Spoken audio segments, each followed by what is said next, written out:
Nous recevons Hélène Carrère-Dancos. Bonsoir. Bonsoir. Secrétaire perpétuelle de l'Académie française, spécialiste de l'histoire de la Russie. On va parler à la fois de cette actualité très immédiate et de l'histoire dans quelques instants, ce documentaire exceptionnel sur Joseph Staline. Un mot d'abord de Bakhmout, cet affrontement dans cette ville, naguère inconnue des Occidentaux, enjeu énorme pour les uns et pour les autres. J'ai l'impression que c'est un entêtement des deux côtés. Parce qu'au fond, d'après ce que je comprends, mais je ne suis pas un expert militaire, d'après ce que je comprends militairement, ça n'a pas une grande importance, sinon qu'en effet, pour les Russes, un échec de plus, c'est tout de même regrettable, du point de vue de Vladimir Poutine.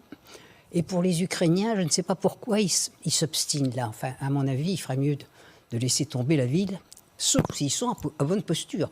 Car les Ukrainiens cherchent maintenant à marquer des points au maximum. On voit ici ces images, on assiste ici à des bombardements tels qu'ils ont été filmés. C'est une ville qui commence à être détruite quartier par quartier. Il y a évidemment le précédent terrible de Mariupol. Et d'après vous, quelle est la logique là des Russes et des Ukrainiens alors que le front bouge en réalité assez peu depuis quelques jours? On dit victoire des uns, victoire des autres, mais il y a peu de victoires décisives. Je n'en sais rien. Honnêtement soit dit, je ne suis, encore une fois, les affaires militaires ne sont pas de ma compétence. Je pense que là, il y a une obstination qui personnellement m'étonne de la part des Ukrainiens. Je ne comprends pas pourquoi. Bon, la ville est déjà aux 3/4 détruite. Peut-être n'est-il pas utile qu'elle soit complètement détruite. Enfin, ils n'ont rien à perdre en ce moment.